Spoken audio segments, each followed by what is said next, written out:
Yo! What's poppin', YouTube? My name's Mindset, and today we're reviewing Kagurabachi.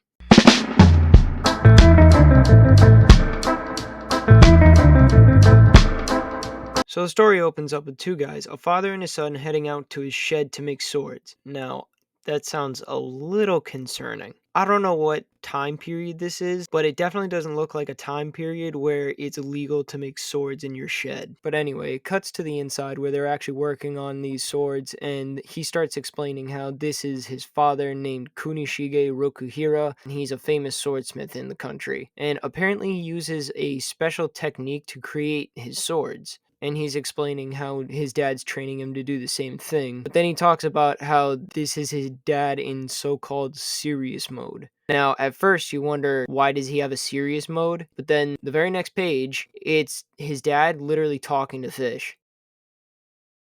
He's talking to fish and making swords in his shed. Something seems a little off with this guy, don't you think? But anyway, it switches between his dad working in the shop and then also just talking to fish. And it also starts explaining how he bought the fish, but you realize he got scammed because he talks about how two of the fish have special abilities, but then the multicolored fish is just cool. If you couldn't tell by now, the fish and his father are probably going to be extremely important to the story. And then with a little bit more story building, a guy named Shiba shows up, and it looks like he's a friend of his father, and he comes over a lot. And I guess when they were talking about earlier, when he said who is going to take care of the fish, he ended up dumping it on his friend. Dude, he doesn't even live here. Just take care of the fish. Why did you get them if you're not going to take care of them? And he seems calm and friendly until out of nowhere, mid-conversation, he just screams, "Yeah, well, I'm bigger. Too bad." Like, dude, all he was doing was talking about how he's growing older. What is wrong with you? Like, why are you bringing this up? But anyway, moving on from this guy's insecurities, he starts explaining how there is a thing called the Seitei War and how his dad was famous for making the swords in that battle. And he starts telling him how his dad actually saved a lot of people and how he's a hero for it. And it's basically just some banter between them talking about how he's heard a bunch of things 100 different times just because he's this guy's son. But then out of nowhere, he stands up and screams, "I talk too much. Bye." And I had the same face these two have, just, dog, what is up with this guy? But then after he leaves, his dad starts making a weird face, so he asks him what's going on. And he basically explains how he's going to be 15 soon, so he should probably start actually training him about the sword instead of just helping him in the shop like earlier. And after his son tells him he is completely content with becoming a swordsmith, he decides he'd take him into some sort of dojo in his house where it's holding a singular sword. And basically, this is the whole beware of your power sort of monologue. He's just picking up the sword, slashing at this little pole thing, and explaining how serious it is to make a weapon. And after all the explaining, he starts telling him how he needs two things: principles and accountability. So it looks like they're about to get into training arc. But then we skip the training arc to 3 years and 2 months later. So it looks like where our time jump left us is in the middle of some sort of Yakuza interrogation. And he's trying to get all the information about all his comrades that he can out of him, but he's not being cooperative, and he's saying he wants to talk to the sorcerer that's backing him. And obviously when you hear sorcerers, you're going to think, oh, JJK, all right. And then when we cut over to said sorcerer, he looks like Toto with a ponytail. But instead of fighting like Toto and just knocking his opponent out, this guy has Hashirama-like powers with plants and stuff. And after showing that he's going to be the main villain of this plot line, it cuts over to a train carrying our main character Chihiro, and Mr. Shiba is back. And Chihiro's looking pretty different. Obviously, he's aged by about 3 years, but he also has this massive scar on the left side of his face.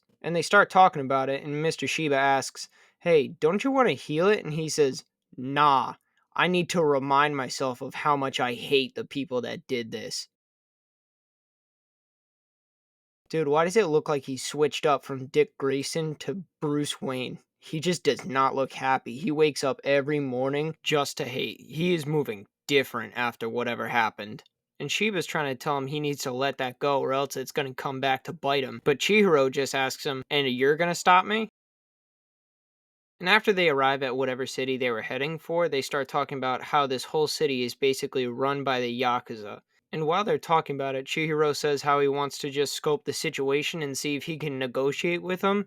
They walk to the town square and find apparently the comrades of that guy being interrogated earlier all strung up from a bridge as an example. So after seeing that, Chihiro figures, yep, there's no talking to this guy. So Chihiro asks Shiba if he knows where they are, and he says yes. And then it cuts over to the warehouse where these guys are stationed up at. And they're having typical Yakuza trashy gangster talk, talking about how people should just shut up and listen and how they shouldn't resist or whatever. But then mid-sentence, a katana comes flying through Perm Guy's neck. Man, this background character got done so dirty. Not only did they give him whatever haircut he's got rocking there, but he wasn't even allowed to be in the fight scene. Being First Blood proves you are literally not even a backup character. You are just straight up exposition and style points. And of course it wasn't going to end there, because before these guys can even react to what just happened, Chihiro is standing on the table, face palming the head guy at the other end. Then he calmly just goes, "Sorry, I interrupted your conversation," and then proceeds to do a spin move and take off the heads of all three of the other guys at the table. Now, this is the point in time where I'm like, okay, I think I'm ready for something good. But anyway, every single thing is capable of falling off, so let's just give it some time. I want to make sure this is actually some peak here. So it cuts back to the interrogatee and the mobster, and he's threatening to go get his sister. But before his goons can even step out of the door, one of them already had a blade put up through their chest. Next, he looks to the guy to his left and goes, "Yeah, you don't need those arms," and sends those flying. And we get a fire still frame while he's doing this.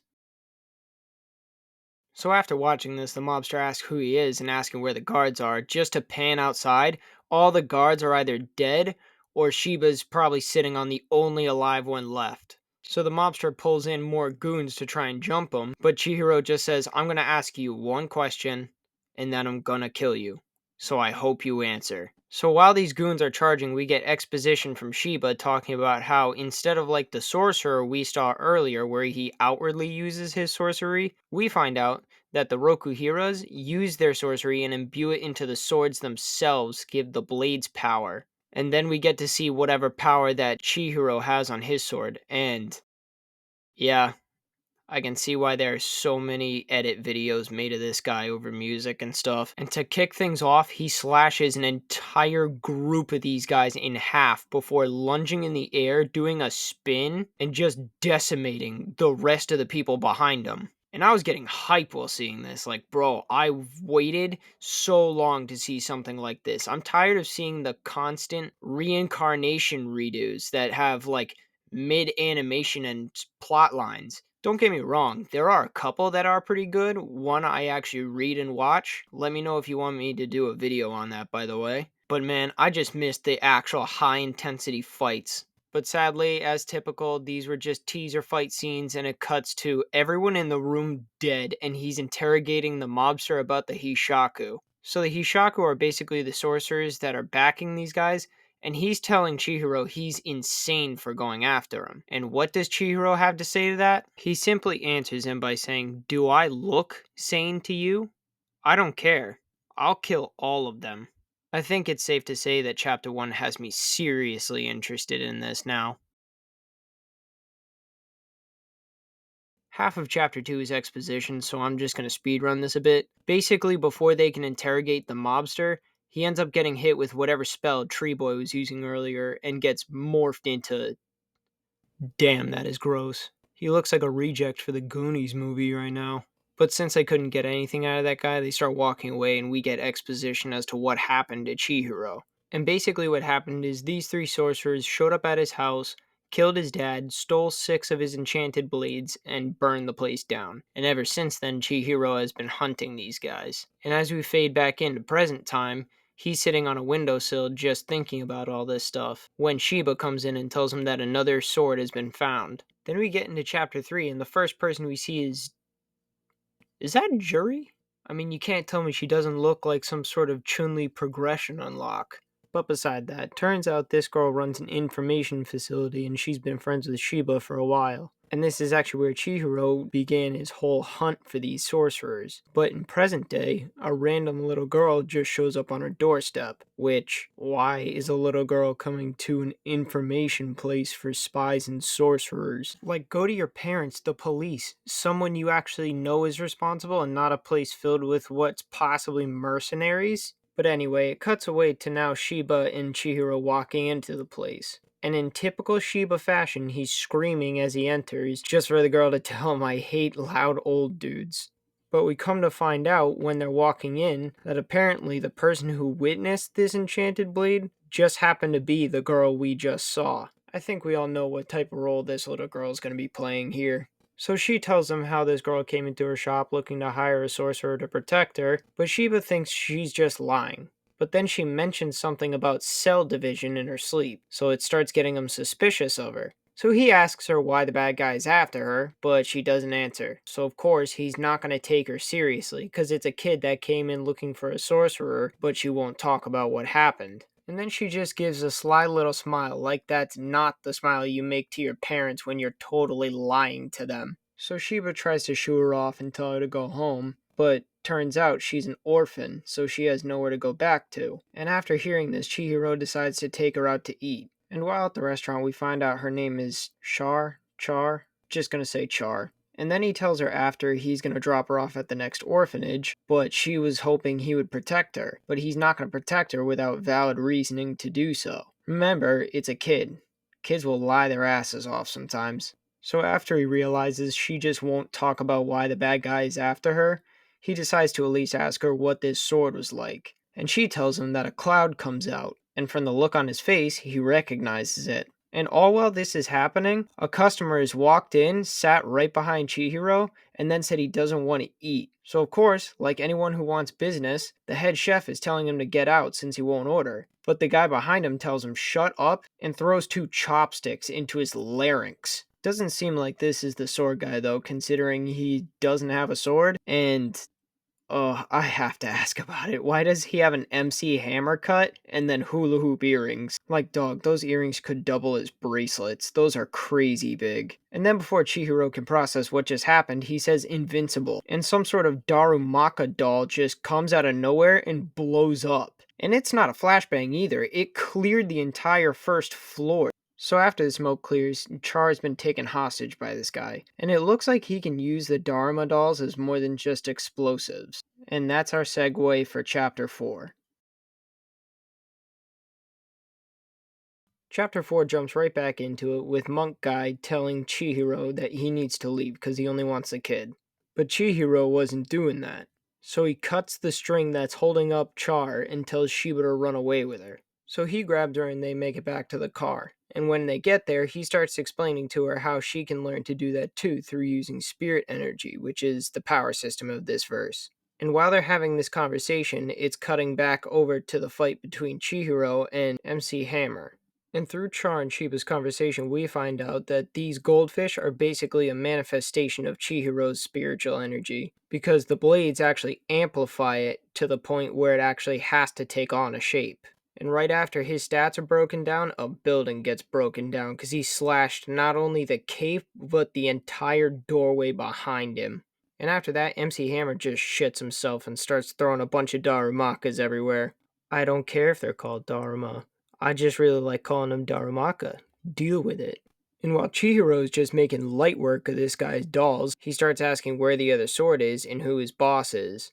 But now, since he's asking questions, MC Hammer starts acting like he's just an amateur and starts getting way too big ahead. Dog, I don't get why he's starting to act all cocky now, cause, I mean, you saw what just happened, right? Anyway, while MC Hammer is throwing all these dolls at Chihiro, he starts screaming after the little girl, telling her to get out and stop giving him trouble. And yeah, this guy's ego is through the roof, because he's saying he's going to make an example out of Chihiro and make sure he ends up just like Char's mom did. Which, after hearing that, I think we can all assume what happened. And this is where the sub-boss rant kicks in. He's just going on and on about how meaningless her death was and whatever. And while this is all happening, Chihiro is still just absent-mindedly dodging everything, making it look easy. But for a second, it looks like he's caught him with three different Darumaka dolls that he threw and took out half of a building with until you hear the magic word Aka. And then one of the fish comes flying out of whatever wave slash he just hit him with. And Chihiro just tells him, "Man, shut up, I'll question you later." If it weren't for the fact that all of his power is focused on the actual koi fish and not the water coming from them, I might claim he's kind of biting Tanjiro's style, you know? But hey, I'm so hooked on this story, I couldn't care less. I'm telling you right now, I am so hyped for this to actually make an anime. Last I heard, there were studios fighting over who would get to animate it, so I just really hope it ends up with a good studio. But back to the story, MC Hammer is again shitting himself because he just saw Chihiro block one of his bombs, and then Chihiro goes, "Kuro," and ends up slashing the ground right next to him, damn near cutting his leg off. So now that MC Hammer realizes Chihiro's been holding back, he decides to just start throwing random stuff at him. Which I don't get why that would work, because what's the difference between this and what he was doing earlier? And eventually, after tricking him into dodging one of his explosions, he wraps him with one of his dolls again, just for him to say Aka and completely copy whatever this guy was using earlier. I'm gonna be totally honest, I thought Aka was just some sort of defensive form for his sword. I didn't think it was the ability to copy other abilities. So yeah, after that, he reverses the explosion back on MC Hammer and then has to hit a pose right before he goes over to interrogate him. And Char is obviously going to stick around for a while because obviously she's connected to the guy that has this other katana that Chihiro is looking for. So after talking with Char for a bit, he goes over to finally interrogate this guy and he asks him three simple questions: who's your boss? Why do you want the kid? And this is a cool ass name. Where is the enchanted blade Cloud Gouger? Chapter 5 is a lot like Chapter 2, where it just has a lot of exposition, so I'll just give you the gist of it. Basically, Chihiro and Shiba had to grab MC Hammer and bring him back to a hideout, because Chihiro's abilities are actually very draining on his body. So they head back to Hino's spot, but Char is looking to eat again, so Chihiro has to take her back out. So that leaves Shiba behind at Hino's place to go over and interrogate MC Hammer. So Shiba goes to interrogate him, but he's not giving up anything aside from the fact that he should just give up on chasing whoever's behind this. And while this is happening, Chihiro is running Char all over town to a bunch of different food shops. Now I know they said he has a habit of taking care of people earlier, but doing this to a kid is gonna spoil them rotten. Like, I'm not a parent or anything, but I'm pretty sure you shouldn't be running around town giving her all this stuff. But ignoring the absolute sugar rush this girl's gonna have later, it cuts over to the actual boss of this scenario. And he has the same intro as Brother Blood from the animated Teen Titans movie. Right now they're talking about what to do with Darumaka doll guy, only to find out that the guy strapped up there is still alive. This is definitely the type of guy that says Mahito is his favorite JJK character. But then eventually Chihiro comes up in conversation, so they start talking about what to do about him. But then he says something about opening the kid's cage and changing course or whatever. And then it cuts back to Char and Chihiro talking about how she was actually happy today. And while he's driving her back, he gets a call from Shiba saying that he has a name for him: Genichi Sojo. And apparently he's a weapons dealer in Japan. But they did also get confirmation that he's the one holding Cloud Gouger right now. And while Shiba's giving Chihiro a breakdown of the situation, a frickin' genjutsu gets used right in the middle of the intersection. And then, dog, what is that? It reminds me of those plant creatures from Hell's Paradise. Clearly he's here for Char, and he starts using whatever ability he has to rush the car. But Chihiro, being the same old main character he is, he just cuts right through the roof and jumps out. And after he escapes, this guy starts talking about how apparently there's a bounty on both of their heads now. Or more specifically, for Char and the sword. And since this guy's offering to pay any price, and how big of a head he is in the underworld, there's pretty much no one that wouldn't take this deal. So after hearing all that, the chase finally ensues and he starts running away and all this guy's copies start chasing after him. Does this remind anyone of that scene in the first episode of Naruto where Mizuki just got jumped by all of Naruto's clones? The only difference is this is our MC getting jumped, so obviously he's gonna have the other guy looking goofy. But anyway, he slips down an alley and during the chase and uses one of his powers again, and it just shreds through all the copies that were following him. I guess Chihiro wants to be both the main hero and the main villain of the storyline. Switched up from Naruto to Sukuna in a matter of seconds. So anyway, he starts yapping about how he's seen the swords in fights before and how he watched them end the war. And yet again, people are bragging about how Chihiro must be underleveled or something. I really don't get why people are thinking he's just inexperienced. It really baffles me. Because, I mean, you've probably heard reports of him already. You see the scar on his face. You saw how he just cleaved all those clones in half. Sorry, not even halves, thirds. Like, where do these guys get their confidence from? But anyway, the clones start rushing, so obviously he's gonna go after the head guy just to take care of the situation quickly. But then, out of nowhere, why is Hakuro here? And right as Hakuro is reaching out for Chihiro's face, he gets a flashback.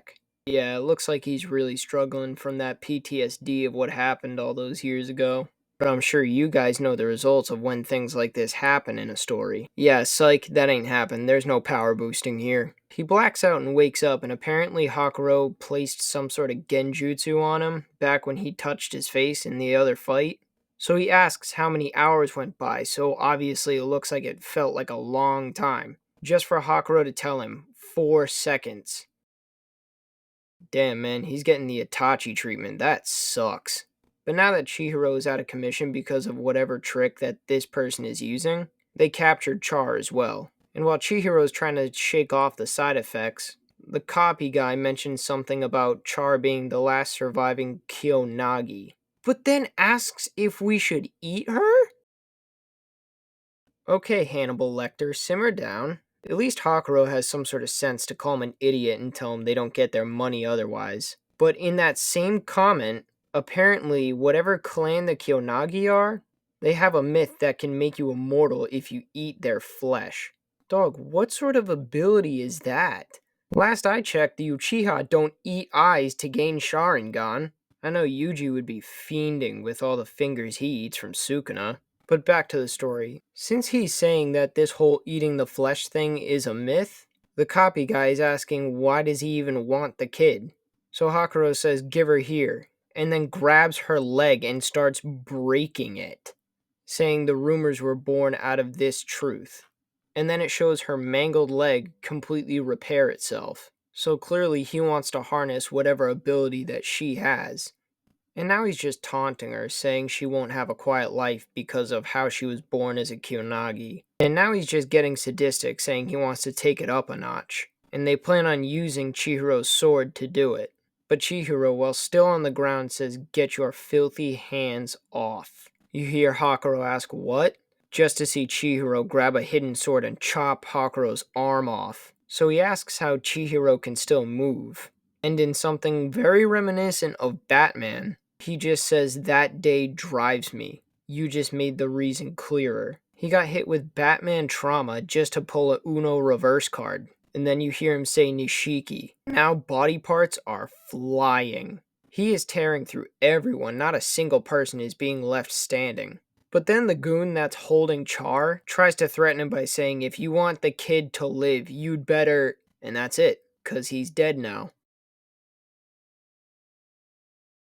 But that's the end of the fight scene, and right after recapping, Chihiro has to hoof it back to the hideout because his car's been destroyed. But as they're walking away, the blue spirit from Avatar shows up and stops them. And it's not just him either, he's surrounded. I know he had to fight a bunch of doubles and a sorcerer. I feel bad for Chihiro, but at the same time, I do not care. I want to see more fighting. So they rush him, and Chihiro's about to pull his sword out. A fourth guy pops up and tells him to put it away. But then right after saying that, he disappears. And when he reappears, he roundhouse kicks this guy midair. He wanted him to take an L so hard that he turned him into the shape of one. And Blue Spirit says that wasn't even sorcery, that was just pure physical ability. But as he's Batman comboing this guy midair, some other guy on the sideline starts chanting. I'd try to actually translate if it wasn't in whatever language the Sims speak. but whatever it's doing, it's destroying a few of this guy's fingers. But instead of acting like he's in any sort of pain, he just goes, "So that's what's going on." Then Blue Spirit gets a quick glimpse at whatever that badge is, just for him to disappear and sucker punch one of the sorcerers. And after beating the life out of him, he pulls some sort of. Yeah, you caught me. I really don't know what that is. But then Blue Spirit says, "Hold on a second. I didn't realize you guys were handling this." And he said something about him being at least a colonel since he's in civvies, and then disappears saying, "I'm not trying to take on the nation." Hey, pop quiz. After hearing him say that, do you think he's A, working for the government? Congratulations, you win. So anyway, this guy says hey to Chihiro, and Chihiro calls him Mr. Azumai, and Chihiro's thinking in his head about how he didn't even use any sorcery. Chapter 7 is a context chapter, so I'm just going to spin through it real quick. Azumai recognizes that he has a completely damaged hand now, and while he's freaking out about how bad it hurts, Chihiro says he's a member of the Kamunabi, which is the division for sorcerers in the government. So Chihiro and Char take Azumai back to Hino's place, and Hino is wondering if he's going to take Char into custody now. But he's not going to do that because apparently the Kamunabi have some sort of rule about getting in the way of personal matters. Which, I mean, I'm glad that she's not being taken away, but at the same time, dude, what's happening to her is far more than a personal matter. But instead, he's actually here to talk to Shiba about why Sojo is looking for both Chihiro and Char right now. And apparently the reason this is so sensitive is because not even all the leaders of the Kaminabi know about either Chihiro or the blade he has. But then he says how big of a threat that these blades are, and he says he should just confiscate it. But we all know that Chihiro would rather die than hand over that sword. So they start talking about how Chihiro should really be hiding, but he can fight now, so it's not like he has to hide as much as he used to. But after talking about that, they move on to the intel that apparently Shiba and the Kamunabi have been gathering. And in 1 month, there's going to be a black market auction called the Raku Zaichi. And apparently one of the blades, Shinichi, is going to be there. And based off of the sentence cutoff, apparently Sojo's the one that turned it over. And that sentence cutoff transfers us over to a meeting Sojo's having with some sort of mystery man and obviously the tree guy from earlier. But then we cut back to Azumai breaking down what type of person Sojo is. And basically he's been blacklisted and he's completely out of Chihiro's league. And after telling Chihiro he's taking care of the bounty that Sojo put on him, he tells him to just leave Sojo in the auction to them. And Chihiro just says, "Got it." And even Azumai sees how big of a lie that is. But after looking at a picture of him, Rokuhira, and Shiba, he leaves telling them that they have to do everything in their power to be ready. And then we get into Chapter 8. The start of Chapter 8 is just Chihiro thinking about how he might still be underleveled against Sojo. And after a back and forth between Chihiro and Hina, it cuts back over to Darumaka Boy? This guy had the MC Hammer smacked out of him. So apparently while he was being tortured, he's remembering how his parents cast him out because he became a sorcerer, and they're deepening his character by showing he's quitting and going back to his family. At least that's what you thought, right? Because when he gets in the car to leave, his sister is dead in the driver's seat, and it turns out Sojo's hiding in the back seat because he gets stabbed right through the seat into his stomach. And Sojo tells him that these deaths are the cost of not finishing your work. But Madoka picks up on the fact that he was saying deaths, as in plural, meaning this psychopath killed his mom before he even showed up.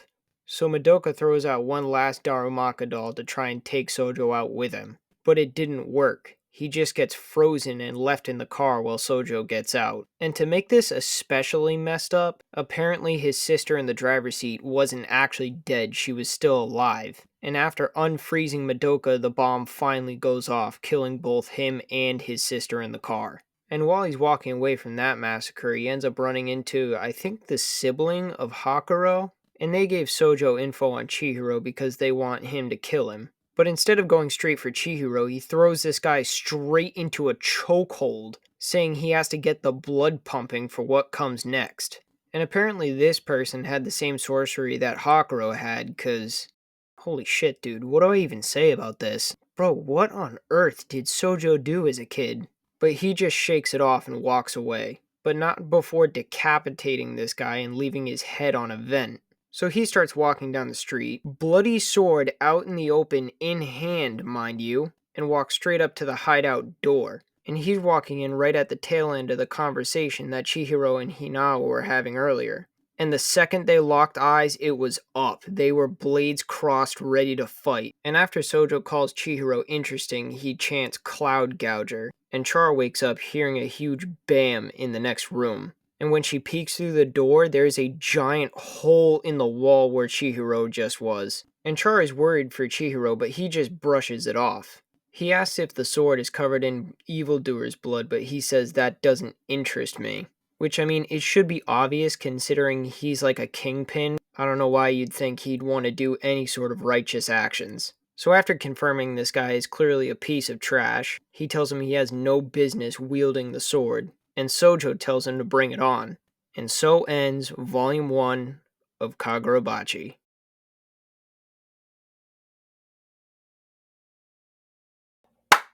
Final review time. I'm going to give the cover art a 8 out of 10. It's nice, simplistic, but at the same time, it's really nice looking and just simple 8 out of 10 overall. The story art is a 9. No question about it. The story art is amazing. They went into great detail about it. A lot of it actually reminds me of the detail they added in Blade of the Immortal. The way they actually get really in depth about the strokes of the sword and all the artistry that goes into it. I think it's really nice. For the story, I have to also give it a 9 because it hooked me right away. I was immediately into the story and I could not put it down. The story was so good that I almost said, you know what, I'm just going to read it online. But with really good manga like this, I prefer to read printed if I can help it. The characters, I'm going to give them, I think I'll also give them an 8. The characters may be similar in design wise, but overall, I think they're very funny. Their interactions are awesome. So I give the characters an 8 out of 10. Like in the last video, there was nothing remotely spicy about it, so that's definitely a 0. Overall, give it 9 out of 10 because I got so hooked on this immediately. I'm so excited for more volumes to come out. I can't help it. I 100% suggest you read it or make someone else read it because this is so good. Sorry this video took so long to make, guys. I've just had work and it kind of conflicts with how much time I have to edit. And for anyone that edits in the style that I do, you'd understand that this stuff can be time consuming. I'm trying to pick it up, but honestly, it's just a lot of work for time that I simply don't have. But I'm still gonna continue to try making videos. I'm gonna try and do my best. I'm gonna keep pushing forward and making sure you guys have videos to watch. And hopefully we can all just get along and read some good manga, you know? So if you guys have any manga you would suggest I read, leave it in the comments. I'm more than open to new stuff to read. I'm always looking for more stuff to review, more stuff to read, more stuff that's entertaining. Because right now, I do have 3 ideas of what I want to do for my next video. And that's either do a slightly older manga, which will probably be Durarara. I could do a new one. I'm going to butcher this so bad. Gokuraku Guy. I've not read it, but it looks interesting enough, so I think that's also worth a review. Or I could go completely outside of the box for standard writers, and I could go straight to Monsters We Make, the one that Korix Kenshin made. But yeah, if you guys have anything else you'd want me to review outside of those, be sure to leave it in the comments, and I will definitely give it a shot. But yeah, thanks for watching the video, guys.